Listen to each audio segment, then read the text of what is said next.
Good morning, everybody.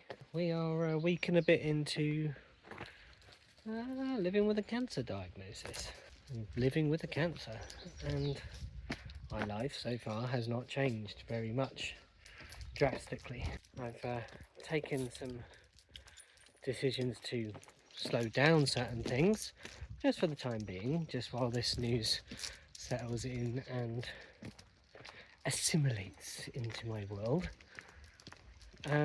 But otherwise, I'm still going to work.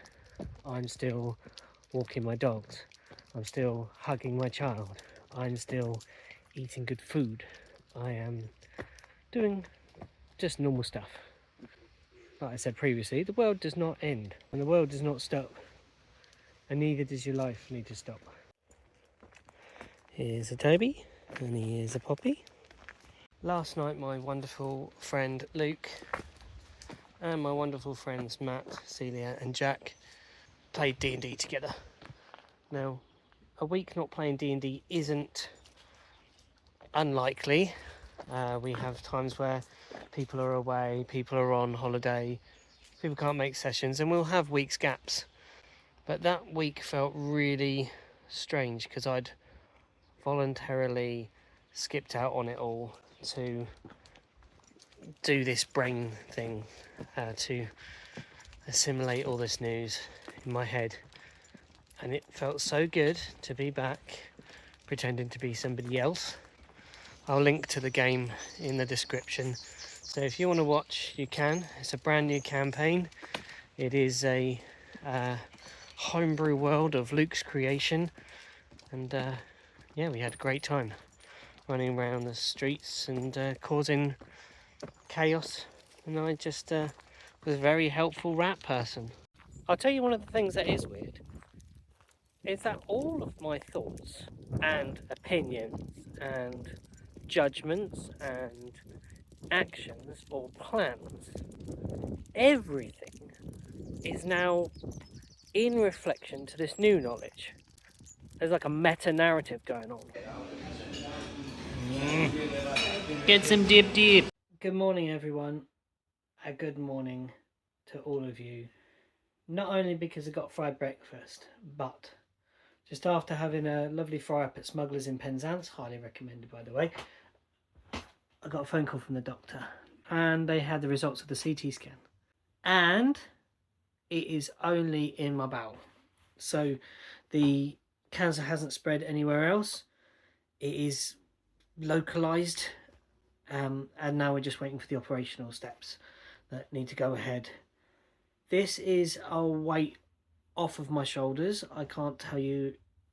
It's the first time I've nearly cried about the whole situation. The sense of relief was incredible. I was in my friend's shop and had to run up and hug Bean and hug her and hug everybody basically. My legs went to jelly. The bottom of my stomach dropped out. I can't tell you how. I know it's not over. I'm not fooling myself to think that this is the end of the journey. To know that it hasn't reached anywhere else, that it's just where it is, and it feels more doable now. It feels, I know we would have done it and would have got through it, but now we know that it's just one little bunion in one little place. It feels a little bit better to know that the squatter hasn't invaded other floors of this this domicile. Yeah, I don't really know what to say. I really don't. Finally, after a month of this being somewhere else, we got ourselves a package from the French one. The French one. Yeah.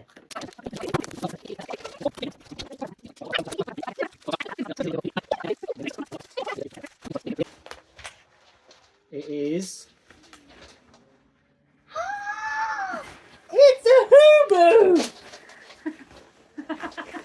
It is a professional hooboo. Oh my gosh! Look at that handsome hooboo! Who's this artist? It's a friend of Celia's that she got to do that for you. It's amazing. Look at that wonderful little chubby mushroom chef. We got Ali a diceling today. It's the one that looks like Xanathar. A bit like Xanathar. A little bit, maybe. I don't know. He's cool, though. That's it. Transformed into dice mode. It's cool, isn't it? That's wicked. I love it. Hey, you over there. Yeah? You going to order us a celebration Chinese or what? So our celebratory news thing. Good news. Good news, so we celebrate. Prawn crackers. And a heap of food. There's 3 of us. Don't open those up yet. We got starters first, baby. Oh, yeah. Keep them shut. Look. Is this your meat-eating hands? How's the rib going, alright? The clear plate. Still got quite a bit left. Good morning, everybody. It's apparently July. It feels more like a September. It's really, really miserly.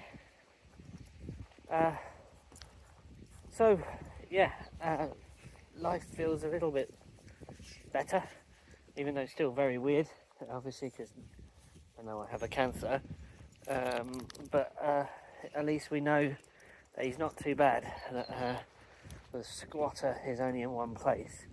Yeah, I am just out with the boys quickly. There's another one. And we're just going to have a quick walk in this mizzle and then get Ali to school. I'm going in to have a word with their teachers and explain how we wish to have her treated and any care going forwards with regards to my care dealt with. No interventions unless behavioural changes are shown or she's struggling with something. And yeah, basically that's the story. Right, I gotta go, it's too rainy. Good evening, everybody.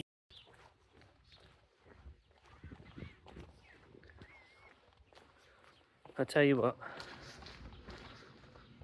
I feel as light as a feather since the good news on Friday. The initial shock made my stomach drop, as I said. Yesterday at work, the day just flew.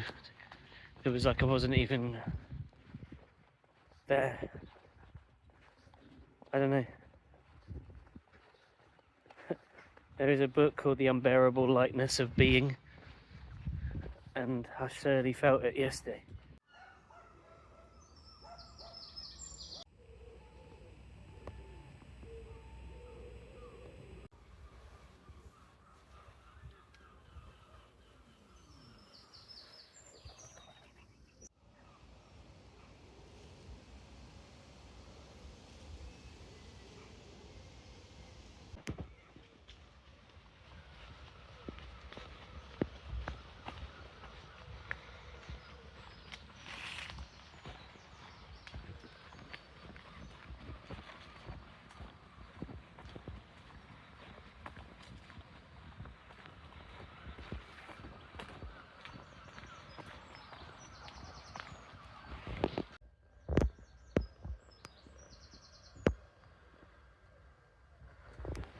I was thinking when I was coming in this morning to work that the word cancer and the idea of cancer is synonymous with death. We hear so many people who are dying of cancer, who have died of cancer, or cancer has taken a member of their family. And it's really weird. But I've already started thinking of myself as a cancer survivor. Someone who's going to get through this, and you know, it's done and dusted already pretty much in my head. I've got to do a thing that's got to get rid of the cancer, but it's already solved, it's already fixed, really. They found it, they've got a solution, and it's going to be, you know, it's going to be done in a matter of a summer, less than a summer, basically. And I will be free of this thing. But it is a lot to know. so the concept of cancer and of death and stuff, to have it so prevalent in the mind all the time, I think that's what really tired me last week, and with the added worry that the cancer had possibly spread elsewhere in my body. We just didn't know, because I was getting symptoms of all kinds of stuff over the last couple of years, and I was worried that that was part and parcel of it. That made me think that, oh my god, it's not just in the bowel. The bowel's the more obvious place where it is, but it's so big that it's doing stuff to my spine, it's doing stuff to other parts of my body that are aching, etc, etc, etc. So when you have that as like a meta knowledge that sits in your head all day, it is knackering. It's so tiring. But now it is kind of more refined and defined, I think is maybe what I mean. Where it is, what it is. And then the next step, which is where I get the treatment for it, how it's going to be fixed, will be another step in the relief. Dates and things like that, because I hate pending. This pending feeling is the thing that's getting to me the most. And when I've got all that in place, I know it's going to be good. But yeah, there's a certain lightness about life at the moment. I've got some difficulties, but they're nothing. They're nothing we can't overcome.